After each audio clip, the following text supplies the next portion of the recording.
Yo, desde nuestro primer resumen, los empresarios abrieron el diálogo con el gobierno para tratar el tema de los gasoductos. Ayer estuvo con el presidente de la República, Carlos Salazar Lomelín, el presidente del Consejo Coordinador Empresarial, a quien tenemos en la línea telefónica. Vamos a platicar Rodrigo Pacheco y yo con él. Hola Carlos, buen día, bienvenido al programa. Muchas gracias, Pascal, te lo aprecio mucho, Rodrigo, buenos días. Bueno, ¿cómo te fue con el presidente? ¿Cómo les fue con el presidente? ¿Cómo lo sintieron? Bueno, tuvimos un diálogo muy cordial y creo que una muy buena conclusión.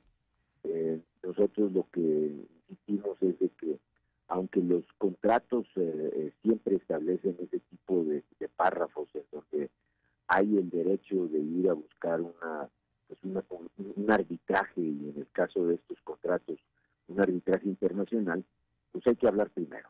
Y entonces lo que se va a buscar es establecer una mesa de conciliación, platicar el diferendo que exista, la posición de la autoridad, la posición de los dueños de los ductos, a la luz de los contratos, y ver si llegamos a un punto de encuentro. Yo creo que es una buena noticia. Entonces, bueno, creo que ese es el mensaje importante de lo que sucedió el día de ayer. Oye, ¿se pudo esclarecer si lo que ayer decía Manuel Bartlett en una conferencia es verdad, que las empresas fueron las que comenzaron con los pleitos legales y que la CFE solo hizo una medida de espejo? ¿Es correcto esto? Sí, mira, la información que nosotros tenemos y la que hemos compartido es que no hubo un proceso de conciliación, y el proceso de arbitraje al que se refieren fue en el sexenio pasado. Una de las compañías dueñas de los ductos tuvo un diferendo en el sexenio pasado y sí estableció un proceso de arbitraje que todavía no se resuelve. O sea, no con este Pero gobierno. el sexenio pasado, no con este gobierno. Que es lo que decía Ienova. Carlos, buenos días. Con gusto de saludarte y preguntarte, ¿había sensibilidad de parte del presidente en cuanto a la relevancia no solo del proceso en sí, las señales que manda, sino el tema del abasto de gas en México y lo que puede entorpecer el hecho de que no se permita la operación, sobre todo del ducto marino sur de Texas, Tuxpan? Sí, sin duda. Mira, esto tiene dos grandes situaciones que hay que analizar y que hay que ver el impacto. La primera es sobre los dueños de los ductos, sobre los contratos con la Comisión Federal de Electricidad, y eso es importante y hay que resolverlo y todo. Pero todavía hay un tema más importante que este primero, y es que los ductos se establecieron pensando que vamos a tener una oferta de gas mayor que la que hoy tenemos. Existe escasez de gas en el país en general, y las alternativas o son muy caras o son muy contaminantes. Tú dices, bueno, si no hay gas, pues uso carbón, pero bueno, es más contaminante. Uso combustóleo, es muy contaminante. Uso gas licuado, es carísimo. Entonces, lo importante es tener la oferta de gas para que se pueda mover la industria del país, entre ellas la Comisión Federal de Electricidad, y que produzca la electricidad que por otro lado la requerimos sobre todo en el sur-sureste. Este ducto, uno de ellos, el marino, aumenta la oferta de gas en el país un 40%. Esos son dos aspectos. Uno es el aspecto, te diría yo, muy particular, la empresa con la autoridad, donde hay que resolver un diferendo, y la otra es la que más nos preocupa a nosotros, que es el impacto que tiene sobre el país. ¿Qué pasaría, Carlos, si digamos esto no se logra resolver en la mesa de negociaciones, que por cierto acaba de decir el presidente que quien va a ser el representante del gobierno va a ser su secretario particular, Alejandro Esquer? Pero te pregunto, ¿qué pasaría si no se logra un acuerdo en la mesa, se va al arbitraje y se pospone la entrada en operación de este ducto marino? ¿Qué consecuencias económicas tendría para México esto? Bueno, esperemos que eso no llegue a pasar, pero la consecuencia es dejar de tener el 40% más de oferta de gas, y que otra vez te insisto, las alternativas o son contaminantes o son caras. Si tomas la cara, bueno, pues nos va a costar más producir electricidad, nos va a costar más cualquier proceso productivo que utilice energía. Y por otro lado, pues yo esperaría que eso no sucediese y que encontremos un área de encuentro más que de diferencia. ¿Se precipitó Manuel Bartlett, en tu opinión, se precipitó la CFE? Pues bueno, yo no tengo elementos para juzgar al señor Manuel Bartlett. Lo que te puedo decir es que lo normal en estos diferendos es que tú conciliación, aunque todos sabemos que siempre existe la posibilidad de detonar las cláusulas que cualquier contrato tiene de arbitraje. En la plática con el presidente, ¿sentiste que él tiene la impresión de que estos contratos pues son ventajosos para las empresas? Yo tengo la impresión de que al presidente le preocupa dos cosas. Primero, pues que exista el gas, que exista la oferta, y por otro lado, que los contratos no hayan tenido ningún asunto que perjudique al país.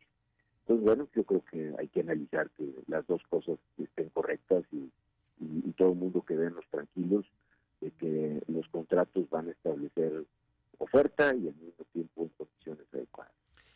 Carlos, visiblemente el director de la Comisión Federal de Electricidad ayer estaba, pues diría casi molesto, dijo incluso que tenía instrucciones del presidente de no lanzar provocaciones o balandronadas.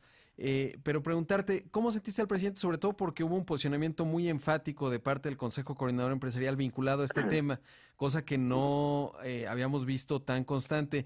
¿Cómo reaccionó y cómo lo encontraste a propósito de todo este episodio? No, bueno, yo quiero ser insistente en que el presidente, y lo ha repetido muchas veces, él privilegia el diálogo sobre cualquier diferendo. En el momento en que la propuesta nuestra va conducente hacia privilegiar el diálogo, pues yo creo que el presidente lo único que hizo fue decir, hoy sí, hay razón en esto, mejor vamos a establecer una mesa de conciliación. ¿Ayudó el comunicado, el posicionamiento de la semana pasada del Consejo Coordinador Empresarial para pues dar lugar a la reunión y que el presidente ofreciera pues llegar a un acuerdo en una mesa de conciliación? No te sabría decir si ayudó o no ayudó. Lo que yo sí te puedo comentar es que en cualquier situación en que nosotros pensemos que va en contra de los intereses del país, el número uno, y segundo, de los intereses de los empresarios, nosotros saldremos a tratar de exponer nuestro punto de vista con la mayor claridad que podamos. Por último, preguntarte, Carlos, de mi parte, ¿se estableció una fecha, digamos, para empezar este diálogo? No, yo para mí ahorita me acabas de enterar que ya el presidente decidió quién va a ser el representante de la autoridad. Qué bueno que esto empieza a moverse rápido. Hoy en el transcurso del día los dueños de los ductos quedaron también de decidir quién es el representante por parte de ellos. Uh-huh. Y bueno, pues ya teniendo los representantes de los dos lados, habrá que sentarse. ¿Tú estarás en esta mesa de diálogo? No te escuché la pregunta. ¿Tú estarás en la mesa de diálogo, Carlos? No lo sé. Si el presidente no los pide, no los piden las dos partes, pues claro que nosotros intentaremos ayudar en un proceso de conciliación. Uh-huh. En lo personal, yo he tenido la fortuna de participar en mesas de esa naturaleza. ¿Hubo algún otro tema en la conversación del día de ayer? Yo sé que has visto muchas veces al presidente, han tenido un diálogo constante. ¿Hubo algún otro tema pues de interés público que se haya tocado ayer? Sí, yo te diría que hay otro importante que comentar, que es el cómo poder ya poner en operación nuestro convenio que firmamos hace 3 semanas. Uh-huh. Decidimos que las reuniones iban a ser periódicas, van a ser cada 3 semanas, cada 21 días, uh-huh. Y en la próxima reunión participaremos todos los organismos empresariales. Bueno, y me acuerdo que... Sí, perdóname, Carlos. Dos organismos. De acuerdo. Me acuerdo que poco después de que llegaron a este acuerdo de inversión, sucedió la cancelación de los farm outs de Pemex y también pues hubo un posicionamiento ahí del CCE. ¿Se tocó esto de las rondas petroleras en la conversación de ayer? Sí, volvimos a comentar el asunto y no hubo todavía una conclusión, pero yo lo que te diría es que vamos a seguir platicando de esto y ojalá nuestros puntos de vista sean escuchados. Nosotros lo que queremos es que haya más inversión en México y creemos que este es un vehículo para que exista esta inversión, aumente la plataforma petrolera y al final, bueno, tengamos situaciones mejores para México y para los mexicanos. No va a haber crecimiento sin la inversión, eso todas las veces lo hemos reiterado. Y en la medida en que podamos ser un vehículo que promueva la inversión, creo que estamos haciendo nuestro trabajo. Pues Carlos, te agradecemos la buena disposición que siempre tienes para conversar con nosotros. Muchas gracias, Pascal. Les mando un abrazo a los dos. Gracias. Gracias, Carlos. Hasta luego. Carlos Salazar Lomelín es el presidente del Consejo Coordinador Empresarial. Rodrigo. Pues realmente, ¿sabes qué me llama la atención de que haya nombrado a alguien de la oficina de la presidencia que la interlocución directa no haya sido con Manuel Bartlett, ¿no? Es decir, hay un tercero que tiene que entrar a intermediar, y eso me parece que es un dato interesante a notar. Repetimos la información. El presidente López Obrador anunció que su secretario particular en la presidencia, Alejandro Esquer Verdugo, será el representante del gobierno federal en la mesa de negociaciones para alcanzar un acuerdo en los diferendos existentes entre las compañías constructoras de los gasoductos y la administración federal por los contratos de construcción y operación de estos gasoductos. En las negociaciones participarán, así pues fue la información que salió de presidencia, los titulares del CCE y el Consejo Mexicano de Negocios, el director de la CFE, Manuel Bartlett, y el secretario particular de la presidencia, Alejandro Esquer. Bueno, entonces lo que le preguntábamos a Carlos hace un momento, si él participaría, dijo, si me invita el presidente, sí. Y ya está invitado. Y ya está invitado. Exactamente. ¿No? Esta información acaba de llegar. De llamar la atención que no está un representante, o sea, digamos, el CCE, pues el Consejo Coordinador Empresarial y el Consejo Mexicano de Negocios representará a las empresas sin duda, pero no habrá alguien, digamos, de los 5 ductos directamente, o no se intuye de acuerdo a lo que por se lo menos acaba de es la información que tenemos hasta el momento. Lo lógico sería que se integrara uno de ellos, ¿no? También. Pues sí. Rodrigo, gracias. Gracias, Pascal. Gracias.